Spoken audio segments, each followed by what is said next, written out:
ఇంకొకటి అంటే మనం ఎలక్షన్స్ జరిగిన తీరు చూసాము. ఎలక్షన్స్ అయిపోయినాక జరుగుతున్న దాడులు కూడా చూస్తా ఉన్నాము. ఎందుకంటే ఇప్పుడు ఆహ్, తెలుగుదేశం గాని, జనసేన గాని బీజేపీతో ఎలియన్స్ ఫార్మ్ అవ్వడానికి మెయిన్ రీజన్ అంటే ఎలక్షన్స్ సజావుగా సాగుతాయని.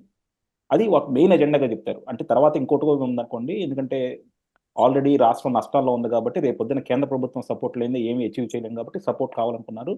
బట్ రాజకీయంగా చూస్తే మాత్రం ఎలక్షన్‌లు సజావుగా సాగాలన్న దాంట్లో మెయిన్‌గా పొత్తు పెట్టుకున్నారు. కానీ నిజంగా ఆ పొత్తు ఫలించిందంటారా? బీజేపీ అంతే స్ట్రాంగ్‌గా తెలుగుదేశానికి, జనసేనకి సపోర్ట్ చేసిందంటారా? 100% సార్. కేంద్రం నుంచి అలాగే బీజేపీ నుంచి ముమ్మాటికి 100% సపోర్ట్ ఉంది కాబట్టి ఇవాళకి కూడా రీపోలింగ్ అవసరం లేకుండా ఏ కేంద్రంలో కూడా రీపోలింగ్ జరగాల్సిన పరిస్థితి మనకు అనుకోకుండా ఎలక్షన్ అనేది సజావుగా సాగింది.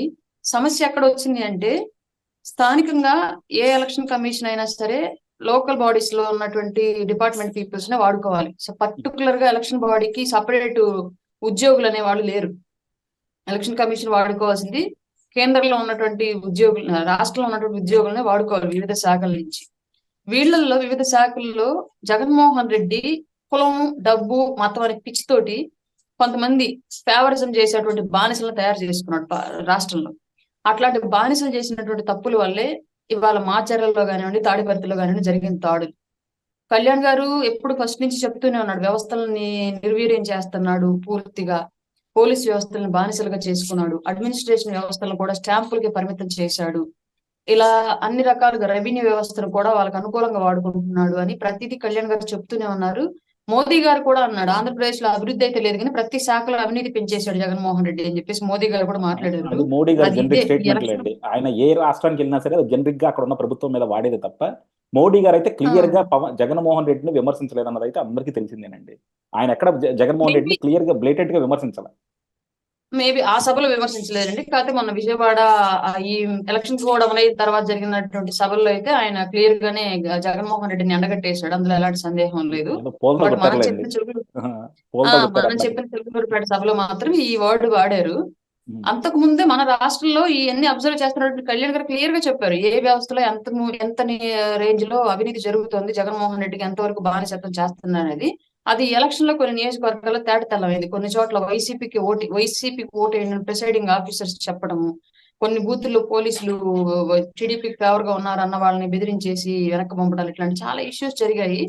మరి ఇవన్నీ ఒక రకం అయితే మాచర్లలో జరిగినటువంటి ఘటనలు మాత్రం మరీ దారుణం అండి. ఎప్పుడో మేము పుట్టక ముందు జరిగినటువంటి రక్తపాతం మాచర్లలో ఫ్యాక్షనిజం అనేది.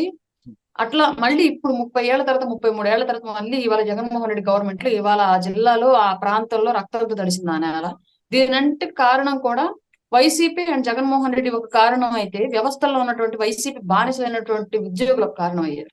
పోలీసులే వైసీపీ నాయకులకు సహకరించి ఇవన్నీ చేయడానికి సహకరించారు. ఎలక్షన్ కమిషన్ దీని మీద చర్య తీసుకుంది కాబట్టి ఇవాళ అట్లాంటి వీడియోలు కూడా బయటకు వచ్చాయి. ఆ వీడియోలు బయటకు వచ్చి అరెస్ట్ జరుగుతుంది అనుకునేటప్పుడు కూడా అరెస్ట్ కూడా సినీ పక్కీలు చేశారండి స్టేట్ లో. అడుగు దాటిపోయాడు, ఇదిగో ఇక్కడ ఉన్నాడు, అది అక్కడ ఉన్నాడు, విమానాశ్రయంకి వెళ్ళిపోతాడు, లుకౌట్ నోటీస్ ఇష్యూ చేశాము, అది ఇప్పుడు బెంగళూరు ద్వారా వెళ్ళిపోతున్నాడు అని చెప్పేసి పర్మిషన్ మాకు రిపోర్ట్ వచ్చిందని చెప్పేసి ఇట్లా ఇట్లా సినీ పక్కీలో చేసి అతను హైకోర్టుకి వెళ్ళి బెయిల్ అప్లై చేసుకునే దాకా కూడా పట్టుకోలేకపోయారు, అరెస్ట్ చేయలేకపోయారు. ఇదంతా కూడా వ్యవస్థలో ఉన్నటువంటి లోపాలను మనకు తేడతల్లం చేసింది. నేను అందుకే అడుగుతున్నానండి. నిజంగా మోడీ కనుక సపోర్ట్ చేసుంటే, అంటే సెంట్రల్ గవర్నమెంట్ కనుక సపోర్ట్ చేసుంటే ఈయన్ని మోడీ వెంటనే గారి అరెస్ట్. సపోర్ట్ ఉందండి. మోడీ గారి సపోర్ట్ ఉంది, 100% మోడీ గారి సపోర్ట్ ఉంది కాబట్టి ఎలక్షన్ మనం సజావుగా సాగించగలిగాం. ప్రతి ఓటర్ తన ఇష్ట రీతిగా ఎవరికి ఓటు వెళ్ళి వాళ్ళకి వేసుకున్నారు వెళ్ళి ధైర్యంగా. అంటే ఇప్పుడు మాచర్లో కూడా అండి మీరు చూస్తే ఈసీ కూడా చాలా క్లియర్ గా చెప్పింది ఆ వీడియో మేము రిలీజ్ చేయలేదని. ఆ వీడియో ఇప్పుడు బయట వాళ్ళు రిలీజ్ చేశారు కాబట్టి అక్కడ ఏం జరిగిందో మనకు తెలిసింది. అలాంటి సంఘటనలు ఎన్ని జరిగినాయి మీరు చెప్పగలరా? ముమ్మాటికి ఇప్పుడు సీసీ సర్వేలెన్స్ అన్ని కూడా ఒక అడ్మినిస్ట్రేషన్ రూమ్ లో ఉంటాయి. ప్రతి బూత్ కి సంబంధించి ఒక వ్యక్తి దాన్ని పరిశీలిస్తా ఉంటాడు సార్ డెఫినెట్లీగా. ఇప్పుడు ఆ మాచర్ల ఘటనలో జరిగిన బూత్ కి సంబంధించిన వ్యక్తి తన ఫోన్ లో ఆ సిచ్యువేషన్ స్టోర్ చేసుకుని ఉండొచ్చు, అది ఎవరికైనా షేర్ చేసి ఉండొచ్చు, అది అలాగలా వెళ్ళిపోయి ఉండొచ్చు. అది అక్కడ పిన్నెల్లి గారికి వ్యతిరేకంగా చేశాడా లేదంటే అక్కడ జరిగిన సంఘటన బయట పెట్టాలని చేశాడా అనేది సెకండరీ. ఆ పర్సన్ బయట పెట్టిన పర్సన్ ఎవరో అతని మనోభావం తెలుసుకుంటే తప్ప మనం చెప్పలేం. బట్ ఆటోమేటిక్ గా ఆపోజిట్ పార్టీ చేతికి వెళ్ళిపోయింది. ఆపోజిట్ పార్టీ చేతికి వెళ్ళినాక వాళ్ళకి అనుకూలించే అంశం కాబట్టి వైరల్ అయిపోతుంది ఇంకా. అది అవును. పర్టికులర్ గా దానికి కేంద్రానికి ఎలాంటి ముడి మనం పెట్టలేం, ఆ, ఎందుకంటే నేను సీసీ కెమెరా సర్వర్ నేను నేను ముడి పెట్టట్లేదండి. కాకపోతే ఏంటంటే ఇది బయటకు వచ్చింది కాబట్టి మనకు తెలిసింది. ఇలా బయటికి రాని సంఘటనలు ఎన్ని ఉన్నాయో మనం చెప్పలేం కదా అంటాను. ఉన్నాయి ఉన్నాయి చాలా ఉన్నాయి బాబు. మనకి పల్నాడు జిల్లా వ్యాప్తంగా కూడా 3-4 నియోజకవర్గాలు ఇట్లాంటి పరిస్థితులు జరిగాయి. వాటి కూడా తర్వాత బయటకు వస్తాయి. తిన్నగా చెప్పాను కదండి, వ్యవస్థల్లో ఉన్నటువంటి బానిస ఉద్యోగుల వల్ల అవి ఇప్పటివరకు బయటికి రాలేదు. ముందు ముందు డెఫినెట్ గా బయటకు వస్తాయి. అవును. అంటే ఇలాంటివి జరిగినప్పుడు మనం ఈసీ బయాస్ లేకుండా న్యూట్రల్ గా చేసిందని మనం ఎలా చెప్పగలుగుతాం అంటున్నాను. చెప్పాను కదండి, ఈసీ బయాస్ గా లేకుండా న్యూట్రల్ గా చేసినప్పటికీ కూడా వాడుకోవాల్సిన వ్యవస్థలు వచ్చి రాష్ట్ర ఉద్యోగులే. అవును. అది అక్కడే సమస్య వచ్చింది. అది జరగగానే బయట పెట్టాలి కదండి. ఈసీ ఇలాంటి జరిగింది, ఒక ఇన్సిడెంట్ జరిగింది, జరగగానే అది వెంటనే అక్కడ రీపోలింగ్ అనే పెట్టాలి, బయట పెట్టాలి, దాని మీద వెంటనే అరెస్ట్ చేయాలి కదా. వీళ్ళు రీపోలింగ్ అవసరం లేదండి. ఇప్పుడు రీపోలింగ్ అవసరం లేదు. యాక్చువల్ గా ఈవీఎం పగిలిపోయినా లోపల మెమరీ చిప్ ఉంటది, దాంట్లో డేటా అంతా స్టోర్ అయింటుంది. దాన్ని అది తీసుకెళ్లి వాళ్ళు కొత్త చెప్తున్నారు. ఈవీఎం అవును. కొడితే మొత్తం వస్తుంది కాబట్టి రీపోలింగ్ అవసరం ఉండదు అక్కడ. ఉమ్. సజావుగా తర్వాత ఫర్దర్ గా ఎలక్షన్ సజావుగా జరిగిందా లేదా ఇంకొక ఈవీఎం పెట్టి అన్న దాని మీద కాన్సెప్ట్ అక్కడ. తర్వాత ఇంకొక ఈవీఎం ఓకే. దానివల్ల ఇష్యూస్ ఏమీ రాలేదన్నమాట. ఎలక్షన్ ఈసీ 100% పనిచేస్తుందనడానికి ఒక ఉదాహరణ, ఈ వీడియో రిలీజ్ అయిన వెంటనే పిన్నెల్ని అరెస్ట్ చేయండి అని చెప్పేసి కొన్ని సెక్షన్ల కింద కేసులు బుక్ చేసి అరెస్ట్ వారెంట్ ఇష్యూ చేశారు. అందువల్ల మనం ఈసీని సందేహించాల్సిన అవసరం లేదు. ఈసీ కంట్రోల్లో పనిచేస్తున్నటువంటి రాష్ట్ర ఉద్యోగులు మనం సందేహించాలి. ఎందుకు బీజేపీ గురించి ఎందుకు అడుగుతున్నాం అంటే అండి, బీజేపీని కూటమిలోకి తీసుకురావడంలో జనసేనని అంటే పవన్ కళ్యాణ్ గారు చాలా ముఖ్య పాత్ర పోషించారు. కానీ మనం చూసుకుంటే కూడా చివరికి చాలా మంది ఆంధ్రాల వాళ్ళతో మాట్లాడుతుంటే, ప్రజలతో మాట్లాడుతుంటే మాకు అర్థమైంది ఏంటంటే అది చాలా పెద్ద, అంటే పొలిటికల్‌గా చూసుకుంటే మాత్రం అది అంత బెనిఫిట్ అవ్వలేదేమో అనిపించింది అనమాట. ఎందుకంటే బీజేపీ రావటం వల్లే కూటమికి, జనసేనకి, తెలుగుదేశానికి కూడా ఎంతో కొంత నెగటివిటీ వచ్చింది. అదే బీజేపీ రాకపోతే వీళ్ళు ఇంకా 170, 160 అనేంత అంత హైప్‌లో ఉన్నారు. బీజేపీ రావటం వల్ల వీళ్ళు 130కి పడిపోయారన్నది కూడా ఒక టాక్ ఉంది. ఏమంటారు మీరు?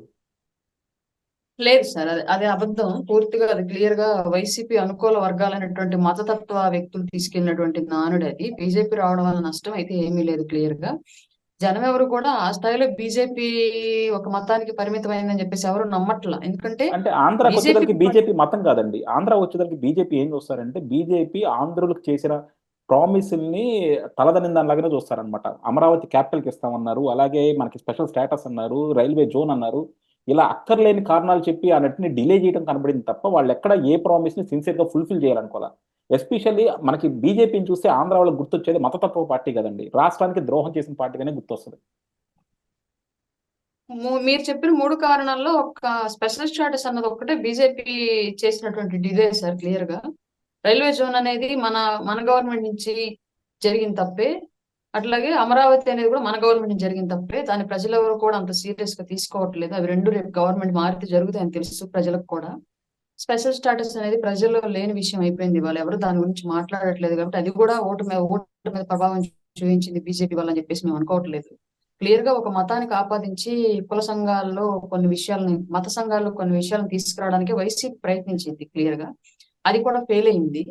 దానికి రీజన్ ఏంటి అంటే ఉద్యోగాలు లేకపోవడం, మద్యం ధరలు పెరగడం, అలాగే కల్తీ మద్యం అమ్మడం, ఇట్లాంటి కాన్సెప్ట్లు అన్ని కూడా బీజేపీ మీద వ్యతిరేకంగా వీళ్ళు మాట్లాడాలని చూపించిన అన్ని అంశాలని ఇగ్నోర్ చేసేలాగా చేసింది క్లియర్ గా.